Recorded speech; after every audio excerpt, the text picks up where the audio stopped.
আসি। তা আমি বলে রাখছি রাত্রিতে আমার ভোরবেলা ফার্স্ট কালীগঞ্জ দিয়ে ধরাই দিতে হবে, কিভাবে ব্যবস্থা করবেন আমার ক্লাস আছে, হয়তো কোনো টেনশন নেই, হেলিকপ্টারে আগে দেবো। আমি খুশি বাবা, এত তাড়াতাড়ি হেলিকপ্টার শেষ হয়ে আবিষ্কারের তো উপায় দায়ী হয়ে গেল। হেলিকপ্টার আমি যে জায়গায় হেলিকপ্টার কয়খান লাগবে, তখন আমি বুঝছি যে কি দেখি কয়খান লাগবে মানে অ্যাভেলেবেল, এই এত অ্যাভেলেবেল হেলিকপ্টার আমি যদি একটা বলি ভোরবেলা দেখি যে 10 খান হেলিকপ্টার চলেছে, সাইকেলের পিছনে ক্যারিয়ারের উপরে খেতা দিয়ে সিট বানাইছে, আমার তারপর 2 পা 2 দিতে বসে থাকবে হেলিকপ্টার। আমি তো 4 বছর পায়ে ধরে ভাবছাই আগের পুরাকে আছে টিরাকে যাবো, এটা আমি পারবো না, এই হেলিকপ্টারে ধরবো না। ওখান থেকে শুরু হয়েছে হেলিকপ্টার মানে মোটরসাইকেল, লেখাপড়া মাঠে করবেই না, সামান্য 2-4 ক্লাস পড়ে বিদেশ যাবে, বিদেশ যাবে, ইনকাম করবে। ও যুবক তুমি মনে রাখো বেশি দিন ইনকাম করতে পারবে না, পরিশ্রম বেশি করার সম্ভব হবে না। অল্প লেখাপড়া করে তুমি নেমে যাবা, ওই পরিশ্রম করতে করতে একদিন তোমার স্বাস্থ্য শরীর দুর্বল হবে, তুমি পয়সার মালিক হবা, তবে সব মালিক হতে পারবা না, ঠিক না? আমাদের ছোটবেলায় মুরব্বীরা সাররা লিখে দিতেন, ভালো করে মনে আছে। প্রাইমারিতে যখন পড়তাম প্রথম ক্লাসের নাম ছিল পাতাড়িওয়ান। পাতাড়িওয়ান এদিকে দেখেও জানি না, আমাকে ওইদিকে হচ্ছে পাতাড়িওয়ান, তার মানে তাল পাতায় যে পাটি বেলায় বসতাম আর তাল পাতার গায়ে লেখতাম, সিলেট টিলেট ছিল না, পাতায় লেখা পাতায় বসায়, যদি ক্লাসের নামও পাতাড়িওয়ান। ওই পাতাড়িতে ক্লাসের বেঞ্চ দেবে, এর আগে আমাদের খই নিয়ে যাচ্ছি হতো, গুড় দিয়ে মাখায় খই নিয়ে যেতাম, আর স্যার এক কলম লিখে দিতেন কাগজে। ওইটা আমার আজও মনে আছে, ছোটবেলার ব্রেন আর বুড়োকালের ব্রেনের আকাশ পাতাল। ছোটবেলার ব্রেন হলো কাঁচা কাদার মতো, ওর মধ্যে যা বুঝিয়ে দেবেন তাই থাকে, আর বুড়ো হচ্ছে কাঁচা কাদা শুইয়া কলমলি হইয়া একবার আঠাইলে কাদা জং ধরিয়ে যায়, 1 বছর পড়ালে এটা মুখস্থ করতে পারে না।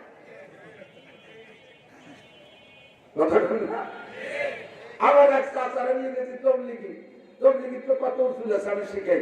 মহল্লার 5 কাম, মহল্লায় কয় কাম, তবলিগি মহল্লায় কয় কাম, আমি কই মহল্লায় 5 কাম, মহল্লায় যাইয়ে 5 কাম, মহল্লার 5 কাম, এক সিলে বলে 5 কাম মুখস্থ করাতে পারলাম। আমি কই 5 কাম, উনি কয় 5 কাম, আইসে 5 কাম কাজে কাজ কামি করে। ছোটবেলায় যা শোনা যায় তাই মনে থাকে, ছোটবেলার অনেক কবিতা আমার এখনো মুখস্থ আছে। ওই সময় লিখে দিয়েছিলেন, হে পাঙ্কু যারা লেখাপড়া করতে চেষ্টা মনে রাখিস, মন দিয়ে করো সবে বিদ্যা উপার্জন, সকল ধনের চেয়ে বিদ্যা মহাদান, এই ধন নাহি কেউ নিতে পারে কেড়ে, যতই করিবে দান ততই যাবে বেড়ে। কতক্ষণ ঠিক না? মন দিয়ে করো সবে বিদ্যা উপার্জন, সকল ধনের চেয়ে বিদ্যা মহাদান, এর চাইতে বড় সম্পদ আর হতে পারে না, এই দান নাহি কেউ দিতে পারে কেড়ে। পকেটে 1 লাখ টাকা নিয়ে তুমি মার কাছে যাবা, রাস্তার বড় বড় ফাঁকা আছে, হাইওয়ে বিশ্ব রোড 4 লেনের উপরে, ওর ভিতরে কেউ না কেউ দাঁড়াইয়া তোমাকে ধম করে টাকাটা কেড়ে নিয়ে যেতে পারে, কিন্তু তোমার পেট ভরা যে বিদ্যা আছে, সারা দুনিয়ার টাকা একত্রিত হইয়া তোমার পেটের থেকে একটা অক্ষরও বের করে নিতে পারবে না। এই ধন নাহি কেউ দিতে পারে কেড়ে, যতই করিবে দান ততই যাবে বেড়ে। শিক্ষিত অশিক্ষিত কোনদিন সমান হতে পারে? আল্লাহ বলেন, কুল হাল ইয়াস্তাবিল্লাযীনা ইয়ালামুনা ওয়াল্লাযীনা লা ইয়ালামুন ইন্নামা ইয়াতাযাক্কারু উলুল আলবাব। আল্লাহ পাক বলেন, এই কথাকে অনুধাবন করে বুঝবে কারা? শিক্ষিত অশিক্ষিত সমান হতে পারে না, শিক্ষিত লোকের মর্যাদা বেশি, এই কথা বুঝবে কারা? যাদের জ্ঞান আছে। আল্লাহকে আমি নিজেই সার্টিফিকেট দিয়ে দেই, ইরফাইল্লাহুল্লাযীনা আমানু মিনকুম ওয়াল্লাযীনা উতুল ইলমা দারাজাত। যাকে আল্লাহ পাক ইলম দান করেছেন, যাকে আল্লাহ তাআলা জ্ঞান দান করেছেন, যাকে আল্লাহ তাআলা শিক্ষা দীক্ষা দিয়েছেন, তার মর্যাদা বেশি। জাগতিক শিক্ষায় শিক্ষিত হলেও জাগতিক মূর্খদের চাইতে তাদের মর্যাদা বেশি। আমি বলে থাকি মাঝে মাঝে, একই ইন্ডাস্ট্রিতে 2 জন চাকরি করে, একজনে বেতন পায় 3 লক্ষ টাকা, আর একজনে বেতন পায় মাত্র 3000 টাকা। আছে না পার্থক্য? 3 লক্ষ টাকা আলার পরিশ্রম বেশি শারীরিক ভাবে, না 3000 টাকা আলার পরিশ্রম বেশি? ৩,০০০ টাকা আলা সকাল থেকে রাত ৮টা পর্যন্ত বস্তা মাথায় করে ন্যায় আনে কুলিগিরি করে। ডেলি ১০০ টাকা, মাসে ৩,০০০ টাকা। রাতের বেলায় বাসায় গেলে বোঝা যায় না যে স্বামী এসে একটা আলকাতরা বেড়ে যাচ্ছে, মহিলাকে এড়িবাই না। কোন ফাঁকে ফুটো একটা আলকাতরা টিন মাথায় আছে, তার কোনা ফুটো চেয়ার পড়িয়ে সারা টাকালিটা নিয়ে গেছে। ওই অবস্থায় বাড়ি গেছে, মনে হয় যে আলকাতরা বেড়ে গেছে। ওই কোম্পানিতে আর একজন চাকরি করে, তার বেতন ৩,০০০ টাকা। যেই লোকটা ৩,০০০ টাকা কামাই করেছে, ১৬ কেজি টিন মাথায় করে, ১৬ কেজি টিন বহন করে। যেই লোকটা ৩ লাখ টাকা বেতন পায়, ওটা হলে ৫ মনে বেড়ের মাথায় হবে। ও আলকাতরায় হাতই দেয় না। এসি গাড়ি, এসি বাড়ি, এসি তো সবকিছু, পেশাব পায়খানার ভিতরে এয়ার কন্ডিশন, এসি অফিসের মধ্যে বলছে, গাড়িটা পার্কিং করে রাইখা হুইল চেয়ারে পর বসে থাকে। হাজিরে কাটায় দস্তখত করে মাথায় একটু নিচু করে রুগা মুরগির মতো খালি জিম ধরে বসে থাকে। ওই জিম ধরার ভিতরে পুরো ইন্ডাস্ট্রির মোতালা করে, ফিকির করে কোথায় কি আছে, সামনে কি করা যায়, এগুলো ভাবি চিন্তা। এরপরে একটু কেক কোক, একটু পাইপ ইত্যাদি খাইয়ে দেয়া। প্রত্যেক সপ্তাহে ২-৩ বার আই এম ভেরি উইক, আমি থাকতে পারতেছি না, অসুস্থ। শুধু হাজিরা কাটায় সই দিয়ে ভেরি উইক পেয়ে চলে যায়। মাসের ১ তারিখে ৩ লাখ টাকা দেয়। আল্লাহ, আর ওই লোক ১৬ ঘন্টা ডিউটি করে পায় ৩,০০০। পার্থক্য কোথায়? এই লোকটা বাংলাদেশে সব লেখাপড়া শেষ কইরা বাপের ৫ বিঘে জমি বিক্রি করে চলে গেছে বিদেশে। ইটালি থেকে ওই বিষয়ের পর বিশেষজ্ঞতা অর্জন করা যখন বাংলাদেশে আসবে, বাংলাদেশ সরকারের সব জায়গা থেকে তাকে অনার করে। বড় বড় ইন্ডাস্ট্রিয়াল রাজা এয়ারপোর্টে থাকে, গাড়ি নিয়ে তাকে ইস্তেকবাল অভ্যর্থনা জানাইয়া সব কোম্পানি কাড়াকাড়ি করে, আপনি স্যার আমাদের এখানে আসেন, আমরা দেবো ৩ লাখ, ওরা পায় ৪ লাখ, ওরা পায় ৫ লাখ, কাড়াকাড়ি লেগে গেছে। ও দোস্ত রে, পার্থক্য শুধু এই জায়গা, তুমি লেখাপড়া কিছুই করো নাই, জীবন করে কুলিগিরি করে খাওয়া। আর ওই যে মাত্র লেখাপড়া করছে, লেখাপড়া করতে করতে ছাত্র বয়সে মাথার চুলগুলো পড়ে গেছে। এ মাদ্রাসার ছাত্ররা মনে রাখিস, ছাত্র বয়সে পড়তে পড়তে মাথার চুলগুলো সব পড়ে গেছে। খরার মধ্যে গেলে বোঝা যায় না মাথাটা পিঠে বদনা, খরা রোজর মাথায় লেগে ড্রপ করে, চিকচিক করে। বুদ্ধিজীবী হয়ে বাড়ি আসছে, চুল পড়ে গেলে বুদ্ধিজীবী আর। আবার কেউ কেউ চুল বলে বুদ্ধিজীবী না, বুদ্ধিজীবী মানে ওর বুদ্ধি মাথাতে জিভে চলে আসে, জিভে আসে দিলে বুঝে ওর নাম হলো বুদ্ধিজীবী। কি করতে কি কয় টের পায় না। আমার ছবি চাপড়ে তেতন হুজুর পেয়ে খেপায়। তাহলে এই বুদ্ধিজীবী মানে বুদ্ধি মাথায় নেই, জিভে চলে আসে, মাথা থেকে বলদ হয়ে গেছে। কতক্ষণ ঠিক না? আল্লাহ, এর কারণে তার বেতন ৩ লাখ টাকা। মাদ্রাসায় যারা পড়ো, ভালো করে পড়ো, ফাঁকি দিও না, ছেড়ে দেও না, ভালো করে লেখাপড়া করো, হক্কানি বড় আলেম হও। আল্লাহর রহমতে আল্লাহর দরজা খোলা আছে, মুফতি হয়, মুহাদ্দিস হয়, শাইখুল হাদিস হও। ছাত্র বয়সে অর্থের লোভ করো না, ভালো করে পরিশ্রম করে পড়ো। আল্লাহর রহমতে সময় মতো খাইয়ে সত্যি পারবা না। সরমুনার পিছন হাঁটা দেয়, পিছন দিয়ে মুরিদরা বস্তা বস্তা হাতিয়ে নিয়ে দৌড়ায়, বস্তা বলে টাকা দেয়। ফজলুল হক আমিনী, ফজলুল করিম সরমুনার পিছন, শাইখুল হাদিস আল্লামা আজিজুল হক, আরো বহুত উলামায়ে কেরাম রেফারেন্সের নাম বলে ছাড়তে পারবে না। আল্লাহর রহমতে ভাতের অভাব তাদের কেউ নাই। কতক্ষণ ঠিক না ঠিক না? সম্মানের অভাব নাই। ছাত্ররা ভালো করে লেখাপড়া করো, আমার স্কুল কলেজের ছাত্ররা ভালো করে লেখাপড়া করো।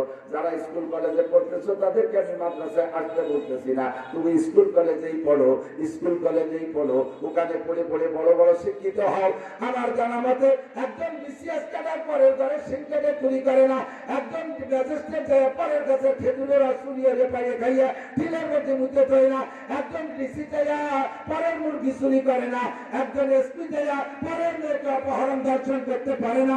আমার বুঝ মতে শিক্ষিত হইলে চাকরি পাও আর না পাও, কমপক্ষে শিক্ষার একটা আলো আছে, শিক্ষার আলোতে দেশটা আলোকিত হয়। শিক্ষিত মানুষ মারামারি গেলজাম করে না। দোয়া কেলরা নবাসদ কি নোপেকার, দোয়া কেলরা নবাসদ কি নোপেকার, নদানায়ে সতীজত বর সবকসার, अगर दो जान दे दो जाहिलानान सत्य जिंजीरे रहम बगसलानान। দুই দিকে দুইজন জ্ঞানী মানুষ হইলে কথা যে সমাধান করে চলে যায়, আর দুই দিকে দুই আনাড়ি হইলে ওদের হাতে মুখটা ছিটো দুজনটাকে ছিঁড়ে ফেলা যায়, ঠিক না? এই জন্য শিক্ষিত হন। এবার দোস্ত কোন শিক্ষায় শিক্ষিত হলে আল্লাহ সার্টিফিকেট দিলেন, আমি এই কথাটা বুঝাইতে চাই। দুনিয়ার সবাই মিলে একজনকে সার্টিফিকেট দিয়েছে, আল্লাহ পাক তার সার্টিফিকেট দেয় নাই, নবী পাক তার সই করে নাই।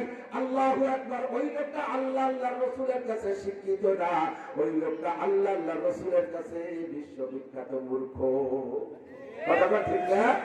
তৎকালীন বিশ্বের নবীর জামানায় যারা বড় বড় পণ্ডিত ছিল, তার মধ্যে শ্রেষ্ঠ পণ্ডিত একটার নাম তার আমর, বাপের নাম হিসাম, নাম তার আমর ইবনে হিসাম।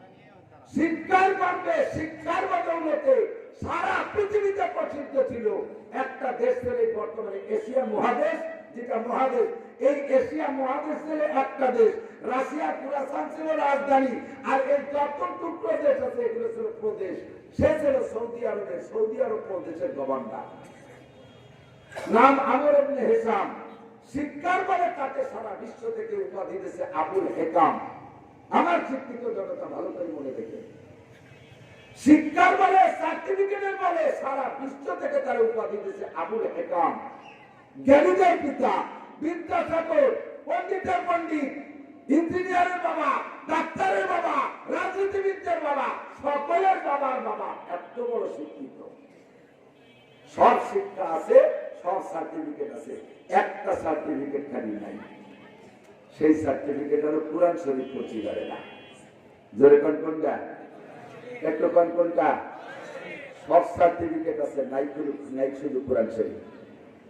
একটা সার্টিফিকেটের অভাবে আল্লাহ পাক রব্বুল আলামিনের পক্ষ থেকে নবীর জামানে বেরিয়ে গেল, তোর বস্তা বস্তা সার্টিফিকেট থাকা সত্ত্বেও তুই শিক্ষিত নয়, তোর নাম আজ থেকে আবু জাহেল। আবু জাহেল মূর্খদের বাবা, সারা পৃথিবীর সমস্ত মূর্খদের গডফাদার তুই। কথাটা যত সার্টিফিকেট থাকে তোর পাস করে ভ্যালু আল্লাহর কাছে।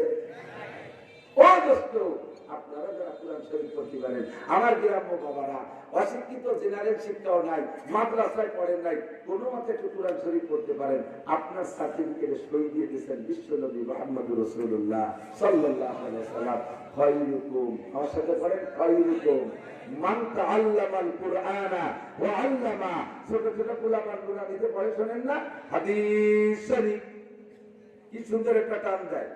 এক নম্বর হাদিস শরীফ, আখলিস দীনাকা ইয়াকফিকাল আমালুল কালিল। হাদিস শরীফের অর্থ তোমার ঈমানকে খাঁটি করো, অল্প আমলি নাজাতের জন্য যথেষ্ট হইবে।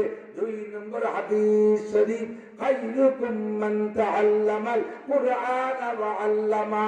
উলামায়ে কেরাম সাক্ষী দেবে, খায়ের ইসমে তাফসীরে সিগা। তর্জমা কি? ইসমে তাফসীরের সংজ্ঞা কি? উলামায়ে কেরাম ওই সিগায় সিফাতকে ইসমে তাফসীর বলে যার ভিতরে মানায় মাসদারি সর্বোচ্চ পাওয়া যায়, যার উপরে আর নাই, অর্থাৎ শাব্দিক মূল তর্জমাটা অর্থটা যেটা সেই শব্দে সবচেয়ে বেশি বহন করে তাকে বলা হয় ইসমে তাফসীর। এর মানে হলো খায়ের মানে সবচেয়ে ভালো। আপনারা কি বলেন সবচেয়ে ভালো? বলেন তর্জমা সবচেয়ে, সবচেয়ে ভালোর উপরে কে ভালো থাকে? বলবেন না কেন? সবচেয়ে ভালোর উপরে ভালো থাকে। আমার বড় লজ্জা লাগে, বড় কষ্ট লাগে, কওমি মাদ্রাসায় হাফেজ, মাওলানা, মুফতি এত সার্টিফিকেট নিয়ে হাতে আবার যায় একটু সুতা কালেকশনে একটু দাখিল পরীক্ষা দিবি, একটু ম্যাট্রিক পরীক্ষা দিবি। ও বলছে যে হাফেজদের কাজ হবে না, এতে আমি ভালো হতে পারি নেই, মাওলানা যে কাজ হবে না, এতে আমি ভালো হতে পারি নেই, মুফতি হয়ে কাজ হবে না, এতে আমি ভালো কাজ করি নেই, এতে আমার কিচ্ছু হবে না, এতে আমার ভাত হবে না, এতে আমার রুজি হবে না, এতে আমার সম্মান হবে না, দুনিয়া করে এখানে আমার একটু ম্যাট্রিক সার্টিফিকেট লাগবে। ওইপরে ওই জায়গা চলে জায়গার সার্টিফিকেট কামাই করে। যেই ব্যক্তি মনে করলি যে কোরআনে আমার সম্মান বাড়ে নেই, কোরআনে আমার ভাত দিতে পারবে না, আল্লাহ রহমতে কোরআনে তোর ভাত দেবেও না। কোরআন পড়ে তুই কোরআনের কারণ কোরআনের ওসিলা কি ভাবও পাবি না। আর যদি মনে করি যে কোরআন পড়ে দিচ্ছি, হাদিস পড়ে দিচ্ছি, তুই কেউ শান্তি পারবি না। কথাটা ঠিক না? আর আমার কাছে জগতে বহুত প্রমাণ আছে, যারা কওমি মাদ্রাসায় বেশ কিছুদিন পড়িয়ে মোটামুটি একটা অবস্থানে যাইয়া দিলে মওলা নাও হইয়া এরপরে ওই জায়গা সুতা কালেকশন করতে যায়, সুতা একখান পায় কিন্তু চাকরি পায় না। সরকারের ডাইরেক্ট কলেজ বিশ্ববিদ্যালয় পড়া, হাজার হাজার উচ্চ শিক্ষিত মেধাবী ছেলে বিসিএস ক্যাডার পর্যন্ত চাকরি পাচ্ছে না, বস্তা করে সার্টিফিকেট বেটি ঝুলাইয়া ছানা বাঁধে ঘুরিয়ে বেড়াচ্ছে মুখ চড়িয়া। আগে সরকার চাকরি দিতে পারতেছে না, তোমার মতো আদাবিতে বইল বুঝে চাকরি দিবে সরকার এত দায় কাটছে, সরকার ভ্যাকান্সি কাটিয়েছে, শেষমেশ ওগুলো কি হয় জানেন, ওগুলো দ্বিমুখী হয়ে যায়। এই ময়ূরের এখন খুব ভালো, ড্যান্স খুব ভালো, এই দেখে কাউও গেছে ময়ূরীর নাচ শিখবি, যে আমার তো কেউ পছন্দ করে না, তাহলে একটু ময়ূরীর নাচটা শিখবো, ময়ূরীর আটা শিখবো। ততদিন ওইভাবে প্র্যাকটিস করছে, এই প্র্যাকটিস করতে যে ওর যে বুদ্ধি কাউর বুদ্ধি, ওইদিকে ময়ূরীর নাচ শিখতে পারে, তা শিখতে পারে নাই, ওই শিখতে যায় ততদিন সময় চলে গেছে, এই করতে করতে নিজের আটা ভুলে গেছে। ওদিকে ময়ূরীর নাচন শিখতে পারে নাই, এদিকে নিজের হাঁটা ভুলে গেছে। এরপরে সে কিভাবে আটকাতে পারে, দেখেন কাকের হাঁটা কোন দিব, সোজা হাঁটে না, এর আয়ু দিলাম আয়ু ঠিক লাগায়, ও নিজের হাঁটাও ভুলে গেছে, ময়ূরীর শিখতে পারে নাই। 15 বছর কবি বাচ্চা যা শিখছিল সে ছাত্র ভুলে গেছে, এরপরে যে সুতা কালেকশন করছে তাই কেউ কি করতে পারে, যে আয়ু বল আমার ভাই অটো চালায় নাই, অটো শিখতে চায় না, নসিমন করিমন আলম সাহেব এ জায়গার হেল্পারি, ও জায়গার সুপারভাইজারি, ও জায়গার কন্ট্রাক্টারি, এই করে খায়, এনাদের মর্যাদা নষ্ট করেছি। কতক্ষণ ঠিক না? আল্লাহু আকবার, ভালো করে মনে রাখবা।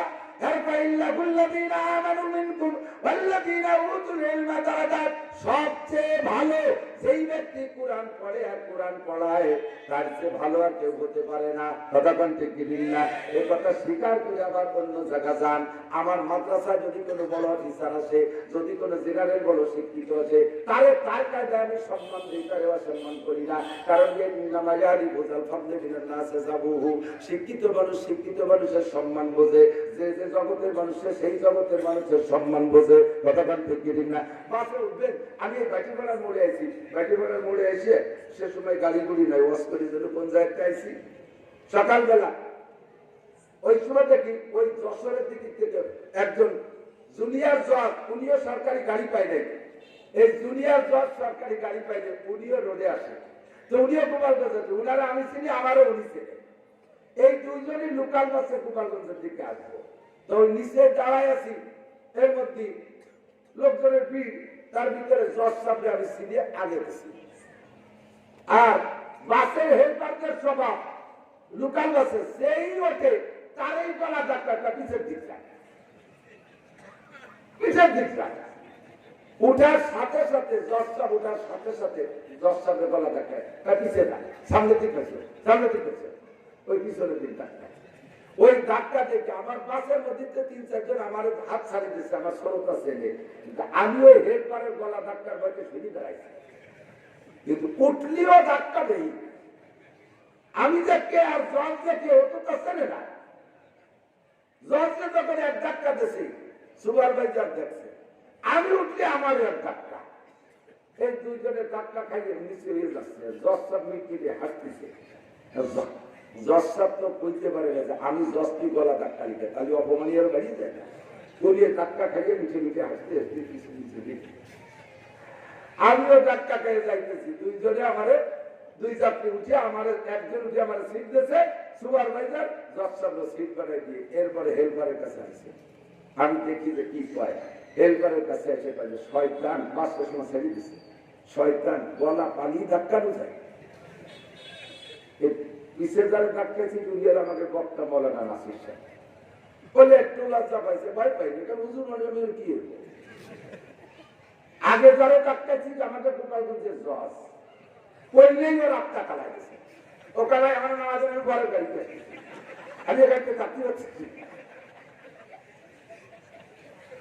আবার ওই হেল্পার ড্রাইভারে উস্তাদ পায়, ড্রাইভারে হেল্পাররা কি পায়, উস্তাদ পায়, জজরে গলা ধাক্কায় আর ড্রাইভারে উস্তাদ পায়, ড্রাইভারে এক করে কিছু জানে জন্মের পুত্রা, সর্বোচ্চ 7.5 পা, পুরো 7 ওটা, জজরে গলা ধাক্কায় আর ড্রাইভারে সার পায়, বস পায়, উস্তাদ পায়। এর পার্থক্য কারণ এটাই হলো ইন্নামা ইয়ারিফুল ফাদলা মিনান নাসে যাবুহু, যে যে জগতের মানুষ সেই জগতের সম্মান নিলে সে সম্মান দিতে পারে। একজন আলেমকে একজন শিক্ষিত লোক সম্মান দেয়, একজন আলেমে একজন শিক্ষিত লোককে সম্মান দেয়। আমার মাদ্রাসায় বড় বড় অফিসার আছে, বড় বড় শিক্ষিত আছে, আমি তাদের মাকাম দিতে সেখানে সম্মান দেই, কিন্তু কখনো আমি একে ভাবি না যে সে আমার চেয়ে বড় শিক্ষিত। হাজার হাজার লাখ লাখ আল্লাহ রহমতে সারা বাংলাদেশ বইয়া বসে আছে আমার নিচে বসা আছে। আমি তার চেয়ে শিক্ষিত না হলে এত বড় বড় পণ্ডিতরা মাঠে বসে ছাত্র মতো আমার দিক টাকায় থাকতে যায়। আমি উস্তাদ, আমি জানি, উনি জানে না। कीमत हर चीज रातानी का चीज कीमत फजराना दानी अहमदीज। বাংলাদেশের সব মন্ত্রী, সমস্ত এমপি, সব উপজেলা চেয়ারম্যান, সমস্ত ডিসি, সমস্ত সচিব, সমস্ত এসপি, পুলিশের অফিসার, আর্মির অফিসার, বিডিআর অফিসার, নৌবাহিনীর অফিসার, সেনাবাহিনীর অফিসার, বিমান বাহিনীর অফিসার, যত শিক্ষিত আছে সব আজকে এক মাঠে, একজন কোরআন শরীফ পড়তে পারে না। আর এই মাদ্রাসার একটা ছেলে 7 টাকায় উত্তর দিক, দেহে দক্ষিণ দিক, ধ্যান একটা কুড়া, স্প্রিং এর মধ্যে জাতি খাই গেলে, মাথা 3 কুড়া, গলা সাফা, ভাষার গোস্ত নাই, একটা মোটা, কিন্তু কোরআন শরীফ পড়তে পারে জঙ্গে সুন্দর, হালকা হালকা দাঁড়িয়ে হয়েছে। এই জায়গায় সব কয়জন আসরে মাগরিবের নামাজ পড়বে, ওর মধ্যে কোন সচিব এমপি একজনও কি যায় নামাজে সামনে যায় নামাজে যার সাহস আছে? এই কুড়াটা সামনের কাছে থাকতি, কুড়াটা থাকতি, সব কিছুর উপস্থিতিতে ওই ঘোড়াটারে সামনে দিছে, ওই সম্মান কেটেছে। কোন সার্টিফিকেটে নাই, আল্লাহ তাআলা তাকে একটা সার্টিফিকেটের সামনে নিয়েছে, সেই সার্টিফিকেট হলো কোরআনের সার্টিফিকেট। কথা বলেন ঠিক কিনা? আল্লাহু নূরুস সামাওয়াতি ওয়াল আরদ মাসালু নূরিহি কামিশকাতিন ফিহা মিসবাহ। এই কোরআনের সার্টিফিকেট, এমন এই কোরআনের সার্টিফিকেট, এই কোরআন হলো আল্লাহর কালাম। আমার আল্লাহ হলো নূর, তার কালাম নূর। নূর মানে আলো, নূর মানে জ্যোতি। এই নূর যার মধ্যে থাকে আল্লাহ তাআলা তাকে আলোকিত করিয়া দেয়, তার ওসিলায় এলাকা আলোকিত করিয়া দেয়। হাজার হাজার মানুষকে অন্ধকার থেকে আলোর দিকে বের করে নিয়ে আসে। ও দোস্তরে, এই কোরআনের সাথে যদি জাগার ছোঁয়া লাগে, জাগা দামি হয়, রাতের ছোঁয়া লাগে, রাতও দামি হয়, দিনের ছোঁয়া লাগে, দিনও দামি হয়, মাসের ছোঁয়া লাগে, মাসও দামি হয়। শাহরুর রমাদানাল্লাযী উনজিলা ফীহিল কুরআন হুদাল লিন-নাস ওয়া বাইয়িনাতিন মিনাল হুদা ওয়াল ফুরকান।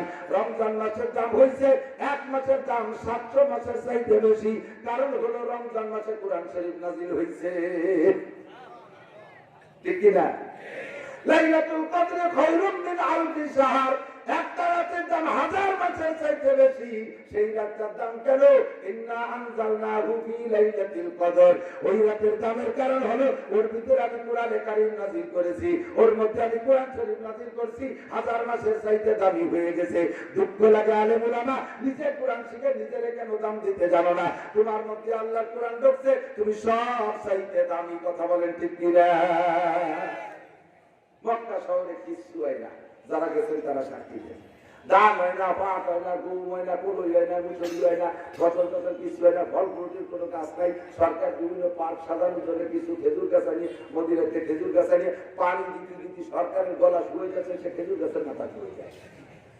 একটা খেজুর গাছ বাঁচানো যায় না মক্কায়, এত অনুর্বর জায়গা।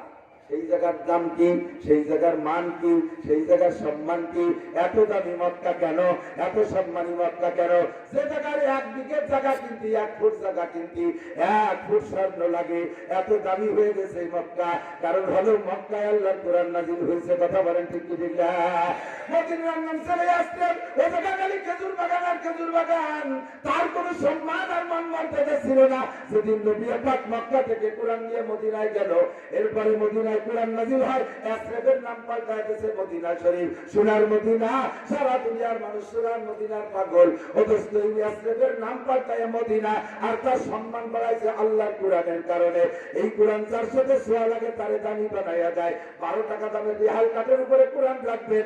দুনিয়ায় কত দামি দামি টেবিল আছে, কত চেয়ার আছে, এই চেয়ার কানের দাম কত? এর লাঠি গিরি কেউ কবে না সুমো দাও। একটা টেবিলের দাম 20,000, 30,000, 50,000, 1 লাখ টাকা। ওরে লাঠি গিরি কেউ কবে না সুমো খাও। অথচ কোরআন শরীফ যে রিহাল কাঠের পর থাকে, সে যদি 500তে ছোঁয়া লাগে সবাই বলবে সুমো খাও। নিজেও পাগল হয়ে যাবেন সুমো খাইতে। আল্লাহর কোরআন রিহাল কাঠের সাথে ছোঁয়া লাইগা তারে সুমো খাওয়ার যোগ্য বানাইয়া দেয়। কত দামি দামি কাপড় পায়ের নিচে ফেলাই রাখতেছে, কোন দিনও একটু সুমো খাই না। কোরআন শরীফের গায়ে যে কাপড় দিয়েছে, অত ভালো দামি কাপড় দেয় না। কতক্ষণ নতুন কাপড় যে কোরআনে জানা যায় পাবলিকে খুব কম, মাদ্রাসাওয়ালারা দেয় নতুন কাপড় দিয়ে জামা। পাবলিকে কি দিয়ে দেয়? সিরা ছায়ার নেকড়া, পুরন ব্লাউজ, সিরা গামছার পুনা, বালির জিরা নালাতে নালাতে আঠা আঠা হয়ে গেছে, ওরা অপারেশন করে তুলে বেড়াইতে সোটাইতে ঘাড়ে দিয়ে ওইটু বেড়াইছে পুরো ছেড়ে দিয়ে জামা। আরো ভালো ভালো তা পুরা বালের হাফ প্যান্ট পুরো হয়ে গেছে, ওই এক প্যান্ট খুলে বেড়ে যায় আঠের মধ্যে পুরা ছেড়ে দিয়েছিলাম। এরপরেও ওর কাছে যা দেওয়া হয় ওরে কত সম্মান, সোয়া লাগার সাথে সাথে তার দাম বাড়িয়ে গেছে। ওই নেকড়াটা হাতের থেকে পড়ে গেলি, নেকড়াটা রসুন খাই, কথা খাই কি খাই না। আমি এ কথা বুঝাইতে চাই, তাহলে কোরআন যার সাথে সোয়া লাগে সেই দামি হয়ে যায়। আল্লাহর রহমতে এই মাটির আগে কোনো দাম ছিল না। মাদ্রাসা হওয়ার আগে আমরা উলামায়ে কেরাম আসতাম না, আপনার আওয়াজ শুনতে আসতেন না। আজকে ঈশার নামাজ হবে, এই মাঠে জামাতে, এই মাঠেও সিজদা পাবে, এই মাঠের উপরে সিজদা দেব, নামাজ পড়বো। অন্য কোনো মিডিয়া না, অন্য কোনো ওসিলা না, অন্য কোনো মাধ্যম না, আল্লাহর কোরআনের প্রতিষ্ঠানের কারণে আল্লাহ পাক এই জায়গার দাম এরকম বাড়াই দিয়েছে। গ্রামের নাম কি? খলিফাকান্দি। আজ এখন আমি ফরিদপুরের সন্তান, আপনারাও ফরিদপুরে, আমিও ফরিদপুর। ফরিদপুরের মানুষ হয়ে আমি খলিফাকান্দির নাম এখন কষ্ট করে মুখস্থ করা লাগছে। খলিফাকান্দি চেয়ারম্যান থাকতে পারেন, খলিফাকান্দি মেম্বার থাকতে পারে, খলিফাকান্দি ডিসি, এসপি, ওসি, টিআরও থাকতে পারে, জজ, ম্যাজিস্ট্রেট থাকতে পারে, প্রফেসর, প্রিন্সিপাল থাকতে পারে, খলিফাকান্দি কলেজ, বিশ্ববিদ্যালয় থাকতে পারে। কোনটাই খলিফাকান্দিরে ওই পরিমাণ প্রসিদ্ধ করতে পারবে না যেই পরিমাণ প্রসিদ্ধ করতে পারবে খলিফাকান্দি মাদ্রাসায়। আজও পর্যন্ত আমি খলিফাকান্দি চিনি না। আর আগামীকাল সকালবেলা জাপানে ফোন দেবেন, আগামীকাল সকালবেলা আমেরিকায় ফোন দেবেন। বাঙালি যারা আছে আজকের রাত্রে যারা শুনতেছে জাপান থেকে আমেরিকা পর্যন্ত সারা পৃথিবী বলে যত জায়গা আছে সব জায়গা খলিফাকান্দির নাম চলে যাবে। ইউটিউবালারা রাতারাত পৌঁছে দেবে। কথাটা ঠিক ঠিক।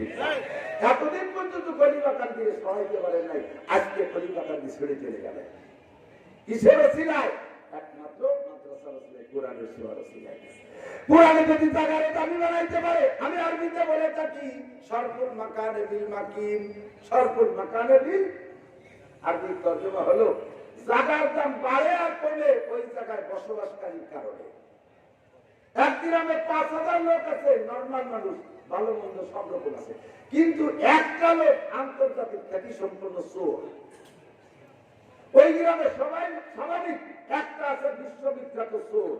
ওই এক চোরের কারণে গ্রামের নাম হয়ে যায় চোরের গ্রাম। কথা বল না, এই ওই গ্রামের মাইয়া দিয়া যাবে না, ওই গ্রামের মাইয়া আনা যাবে না। এক গ্রামে সব কৃষক, একটা লোক আছে বিচারপতি, একটা লোক মাত্র বিচারপতি। ওই এক লোকের কারণে গ্রামের নাম বেড়ে যায়। আমার ফরিদপুরে কতটা আছে, ফরিদপুরের দাম বাড়াইছে হাজী শরিয়তুল্লাহ রহমাতুল্লাহ আলাইহি, ফরিদপুরের দাম বাড়াইছে মুজাহিদ আজম আল্লামা শামসুল হক ফরিদপুরের ওসিলায়। কথা বলতে কি না?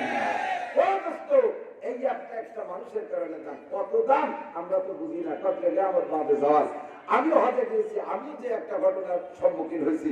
আর আমি যখন দাওরা হাদিস পড়ি গহরডাঙ্গায়, তখন আমার বরিশালে হুজুর হযরত মাওলানা আব্দুল মুক্তাদির সাহেব হুজুর রহমাতুল্লাহ আলাইহি, উনি বলতেছিলেন সদস্যের একটা ওয়াকিয়া। পাকিস্তান থাকতে শেষ বছর যুদ্ধ শুরু হওয়ার আগের বছর বরিশালের হুজুর হজে গেছে। হজে গিয়ে দেখে মসজিদে মানে কাবা শরীফের পাশে যে বড় মসজিদ, মসজিদে হেরেম, এই হেরেম শরীফের ভিতরে একটা অন্ধ মুক্তি, নাম তার আব্দুল্লাহ বিন বাজ রহমাতুল্লাহ আলাইহি। এই অন্ধ মুক্তি জন্মগত অন্ধ, আল্লাহ তাআলা তাকে কি এলেম দিয়েছে, হেরেমে বৈশা চার মাযহাবের সমস্ত মাসআলা মুখস্থ অ্যানসার দেয়।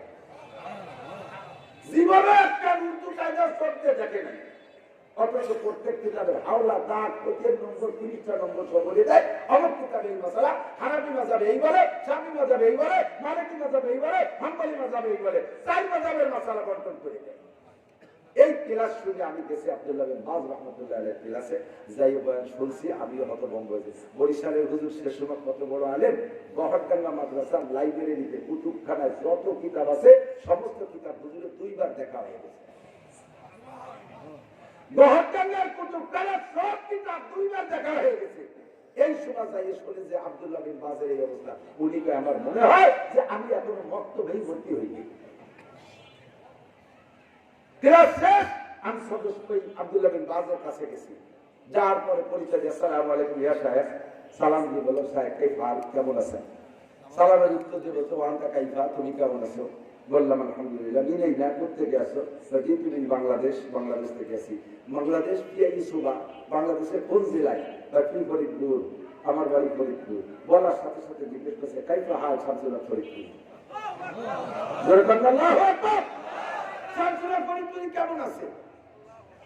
এখন আমার তো বুক ফেটে কান্না আসতেছে। আমি কান্দতে কান্দতে বললাম মাতা কাবলা সানাতিন, শামসুল্লাহ ফরিদপুরি 1 বছর আগে মারা গেছে। ওইটা যদি অন্ধচক্ষু জুড়িয়ে দেব, একেবারে জোরদার করে পানি পড়তেছে, আমার বুকের সাথে জড়িয়ে ধরে কপাল মুখে চুমকাইয়া আমার নিয়ে অন্ধ লোকটা দাঁড়িয়ে গেল। হেরে যত মানুষ ছিল সমস্ত মানুষকে নিয়ে হাত তুলে মোনাজাত করে, আল্লাহ শামসুল্লাহ ফরিদপুরিরে মাফ করিয়া দাও, আল্লাহ শামসুল্লাহ ফরিদপুরিরে তুমি জান্নাতি করে দাও। মনে হইতেছিল আগে যদি সদস্যের জান্নাত নাও পাইয়া থাকে তাহলে ওই দিন আব্দুল্লাহ বিন বাজর দুয়ায় নতুন করে আল্লাহ তারে জান্নাতি করে দিছে।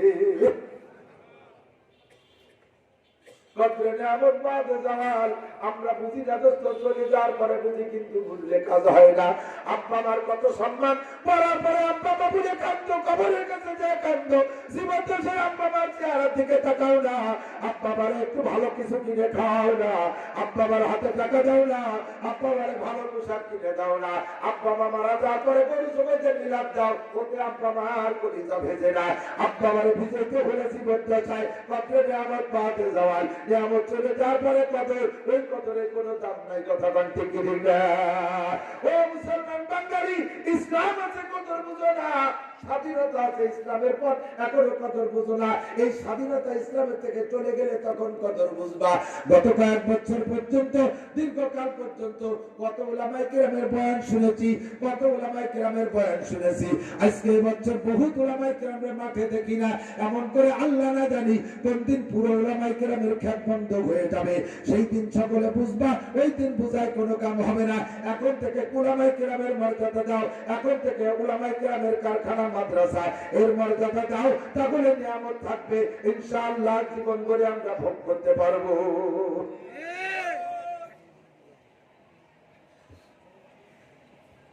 সরপুল মাকানে বিল মাকিন, বসবাসকারীর কারণে বসবাসস্থ স্থানের দাম বাড়ে।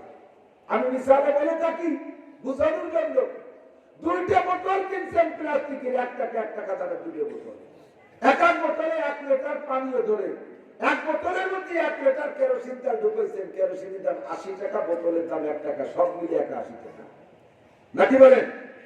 আর একটা বোতলে 1 টাকা দামের 1 লিটার ধরে, তার মধ্যে ঢুকাইছেন 1 কেজি ঘি। কি ঢুকাইছেন? ঘি। ঘির দাম 1500 টাকা। একই 1 টাকা দামের বোতল, এটা হচ্ছে 81, ওটা হচ্ছে 1501 টাকা। পার্থক্য কি? ওর মধ্যে যে বসবাস করে সে যাই দাম বাড়াইছে কমাইছে, ঠিক কিনা? 3 নম্বর আরেকটা বোতল দিয়েছেন, তার মধ্যে পেশাব করে ভরে দিচ্ছে।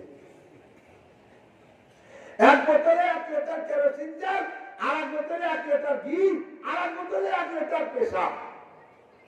পেশাব ঢুকেছেন যে বোতলে, ওই বোতলের দাম কয় টাকা পাঠাবে? যে টাকা দিয়ে বোতল কিনছেন সেটা টাকাও নাই, ও 1 টাকারও দাম নাই, ওটাও আপনি বেচা বোতলের জীবনে কাজে লাগাবেন, ঠিক না? তাহলে 3 বোতলের একটার মধ্যে পেশাব ঢুকাইয়া বোতল বাতিল করে দিয়েছো, আর একটার মধ্যে কেরোসিন, আর একটার মধ্যে ঘি। দোস্তরে যত গোটা দুনিয়ার ভিতরে ইসলাম ছাড়া, মুসলমান ছাড়া, আর যত মুসলমান ছাড়া যত বোতল আছে সব বোতল 3 নম্বর বোতল। এবার মুসলমানদের মধ্যে 2 বোতল, একটা বোতলের মধ্যে matric, IA, BA, MA, BCS, doctor, engineering এইগুলো ঢুকছে। ওই বোতলটার দাম মাত্র 81 টাকা, কারণ ওই বোতলের পণ্য কবরে যাওয়ার পরে চলে না। কোন কুরআন হাদিসের মধ্যে নাই খায়রুকুম, কি বলা হয় তোমাদের ভিতরে ওই ব্যক্তি সবচেয়ে ভালো, খায়রুকুম মান কানা আইএ পাস, খায়রুকুম মান কানা বিএ পাস, খায়রুকুম মান কানা ইঞ্জিনিয়ার, এরকম কোন হাদিস নাই। আল্লাহ নবী বলেন খায়রুকুম মান তাআল্লামাল কুরআন ওয়া আল্লামা। ভুল বুঝবেন না, তবে কেরোসিনের বোতলে একেবারে ফেলাইলে না। যখন কারেন্ট না থাকে তাহলে কেরোসিন দিয়ে বাতি জ্বালানো লাগে, কারেন্ট না থাকলে কেরোসিন লাগে, ডিজেল লাগে। এজন্য একেবারে ফেলাইবে না, সে বোতল আপনি হাতে রাখবেন। তবে দোস্তর এই বোতল যারা দামি বানাইতে হবে ঘি ঢুকাইয়া অ্যানিম্যাল এভরিবডি, এখানে যারা আছেন বসা পাবলিক, কৃষকের সাধারণ পাবলিকের চেহারা দেখতে আমি বুঝি আল্লাহ রহমতে কোরআন শরীফ পড়তে পারে আর না পারে, কারটা শুদ্ধ না শুদ্ধ ও চেহারা দেখতে টের পাই। কারণ 25 বছর পর্যন্ত এই ওয়াজের ব্যবসা করতেছি, যে যার ব্যবসা করে সে তার মাল দেখতেছে। এবং সেই জাতীয় কাস্টমারের দিকে নজর, মুসিদ দোকানের সামনে দিয়ে হাঁটতে যাবেন, ও জীবন আপনার মহির দিক তাকাবে না। জুতো বালিশ করে যারা মুসিদ, ও কোন দিক তাকায়? পায়ের দিক তাকায়। ডাক্তারের দোকানের সামনে দিয়ে যাবেন, ডাক্তার আপনার পায়ের দিক তাকাবেন, আপনার মুখের দিক তাকাবেন। মুখ দেখলে টের পায় যে রোগী না সুস্থ। আল্লাহ কেরোসিনের দোকানে যাবেন, ওই জায়গা আপনার মুখের দিকে তাকাবে না, পায়ের দিকে তাকাবে না, হাতের দিক তাকাবে, বোতল আছে নাকি। এই ব্যবসা করে বুঝি। ভালো করে মনে রাখবেন পর্দার আড়ালের মা বোনেরা, নামাজ ছাড়া কিয়ামতের উপায় নাই, নামাজ ছাড়া উপায় নাই। আল্লাহ ভাই হাসাবু বিল আব্দু ইয়াউমাল কিয়ামাতিস সালাহ, কিয়ামতের মাঠে সর্বপ্রথম জিজ্ঞাসা হবে কিসের? জোর হলো না, সবাই কই যাবে পিছনে লড়াই না, জোর হলো না, আরো জোরে। কেন পড়াইলাম না ইয়াল বিজুমিন কওলিন ইল্লা লাদাইহি রাকিবুন আতীদ, মুখ দিয়ে বের করার সাথে সাথে লেখা হয়ে গেছে। আমি কইতাম আপনারা শুনতেন, আপনাকে আমার নামে লেখা হতো না, মুখ দিয়ে বেরোলেই লেখা হয়, আর এই ইশারা ইঙ্গিত ভাব ভঙ্গিটা লেখা হয় না। এই জন্য নবী কইছে মান কানা আখিরু কালামিহি লা ইলাহা ইল্লাল্লাহ, অন্তর্বর্তী কলেমা আছে কাল হবে না, ওই কলেমা মরার আগে জবান দিয়ে বের করতে হবে, তাহলে ফেরেশতারা লিখবে। কথাটা কাল খাতিমা বিল খায়র। এই জন্য স্পষ্ট করাই দিলাম কিয়ামতে যাতে কইতে না পারেন যে আল্লাহ এই কথা কোনোদিনও শুনি নেই। কাউর মতো কাউ খাইয়ে খাইয়ে মুখ বসে কৃষি বসে কি টিস্যু পেপার আছে, তো ব্যাসিং আছে মুখ ধরে যাই গাছের সাথে ডালের সাথে ঘষের ডালে কিছু কাটনি কোনো লক্ষ লক্ষ মানুষ হাতের মাঠে যায় কোনোদিনও শুনি নেই। নাসির হুজুরও কই নেই, হাবিবুর রহমানও কই নেই, কালেকশনিয়া পুলিও কই নেই, কোনোদিনও শুনি নেই। মিথ্যে কথা বলতে পারবে না, যদি নষ্ট করে দেবেন কিয়ামতের প্রথম জিজ্ঞাসা হবে নামাজ। ফামান সালুহাত সালুহা সাইয়্যিদু আমালিহি, নামাজ যদি জব দিতে পারেন সঠিকভাবে, নামাজের প্রশ্ন কোন জায়গায় আটকে যাবে না, সব জায়গায় আসালে পারবে যাবে। আর এই নামাজকে শুদ্ধ করে পড়তে হলে নামাজের ভিতরে নামাজ ভাঙার কারণ 19টা। নাম্বার 1, 1 নাম্বার জোরে বলেন কোনটা? নামাজে অশুদ্ধ পড়া। বলে সবাই বলতে হবে নামাজে অশুদ্ধ পড়া।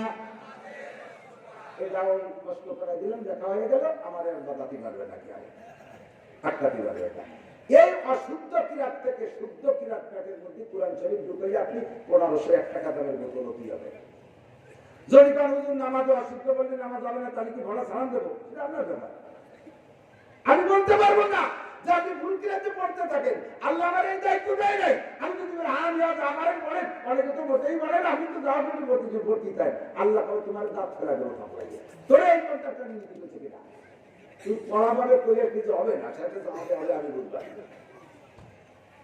অশুদ্ধ কিরাতে নামাজ হবেই না। কথা বলেন, যা বলছেন কিচ্ছু হয় নাই, হয় নাই। আমি 1000 পরিবার বলবো অশুদ্ধ কিরাতে মহিলা পুরুষ যারা নামাজ পড়ছেন কিচ্ছু হয় নাই।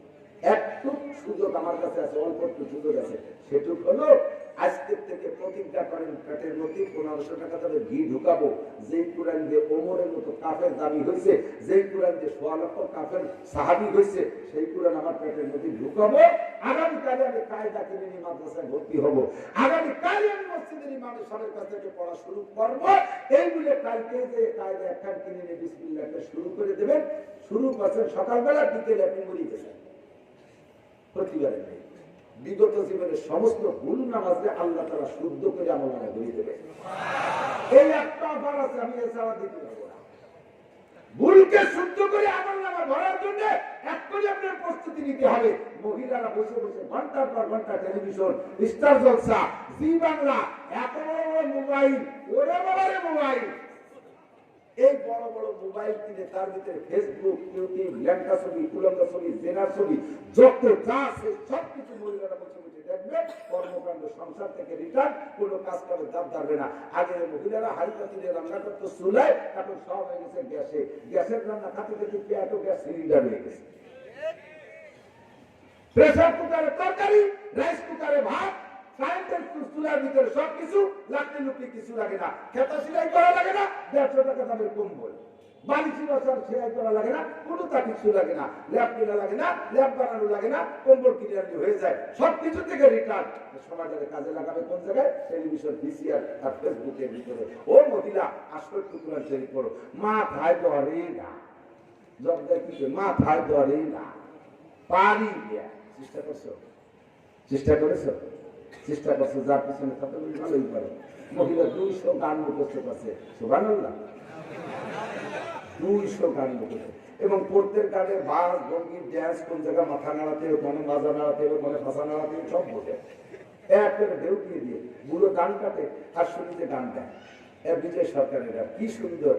এই পৃথিবী যেমনই আছে তেমনই পড়ে রবে, এগুলো কিন্তু ভাব আছে, এটা সুন্দর। এবার হলো সামনের দিক বাস, প্রথম হলো আইডিও বাস, বাস্তব জ্ঞান দেয়া সব পায়। সুন্দর এই পৃথিবী ছেড়ে একদিন চলে যেতে হবে, মিশিয়ে দেয়। শেষের মধ্যে মুক্তাসের কি গান, মধ্যে আজি, এর মধ্যে আজি 3 আলিফটা নিয়ে ফ্রিজ করে মিশিয়ে দেয়। ভাই বলো আর বন্ধু বলো কেউ না সাথে যাবে, সুন্দর এই পৃথিবী ছেড়ে একদিন চলে যেতে হবে। খুব ভাই ছিলাম আমি নূহ আলমে, কতই শান্তি ভরে কাটায় গেলাম এই জগৎকে, শত দুঃখ করে রে মন, শত দুঃখ করে। গানটা হলো নড়ালি বিজয় সরকারের গান, মমতাজের গান গাও। তারপরে ওই যে আরো কেডা কেডা আছে, কয় রূপে আমার আগুন জ্বলে, জাকির এরকম হবে, এটা আবার আইনু জাকির হবে। রূপে আমার আগুন জ্বলে যৌবন বরাবন গে, প্রেমের সুধা পান করে লাও আয় রে আমার দিওয়ানা। সব বাস্তব বুঝো। আয়সার রঙে মহিলা কোরআন শরীফ পড়া শিখলে না কেন? এ মুহাম্মাদি আওয়াজে পুরুষরা কোরআন শরীফ কেন পড়া শিখলি না? আবু বকর উমরের কণ্ঠে কেন কোরআন শরীফ পড়া শিখলি না? বিলালের কণ্ঠে কেন আযান দেওয়া শিখলি না? মমতাজের কণ্ঠে গান গাওয়া শিখলি, আব্দুল আলিমের কণ্ঠে আলিম সঙ্গীত গাওয়া শিখলি, ওরে বিজয় সরকারের কণ্ঠে বিজয়দের সরকারি গান গাওয়া শিখলি, মুহাম্মাদি কণ্ঠে কেন কোরআন শিখলি না? জবাব আল্লাহর কাছে দেওয়া লাগবে কি লাগবে না? অশুদ্ধ কোরআন দিয়ে নামাজ হয় না। 1 টাকা দামের বোতলটারে যদি 1501 টাকা বানাইতে চান, দুনিয়ার কোন শিক্ষা দামি বানাইতে পারবে না, একমাত্র আল্লাহর কোরআনের শিক্ষা ছাড়া। কথা বলেন ঠিক কি না? ও বন্ধুরা, আমি ঠকে গেছি, ঠকছি, কিন্তু আমার সন্তানদের ঠকতে দেব না। স্কুলে পড়ান, কলেজে পড়ান, বিশ্ববিদ্যালয়ে পড়ান, পাঠাই দেন আমাদের মাদ্রাসা নুরানিতে। জীবনের শুরুতে 6-7 বছর বয়সে নুরানিতে পাঠাই দেন, এখান থেকে ক্লাস 5 পর্যন্ত পড়াই দেবে। ওর লেখার মতো কলেজের ছেলেরাও লিখতে পারে না, বিশ্ববিদ্যালয়ের ছেলেরাও লিখতে পারে না।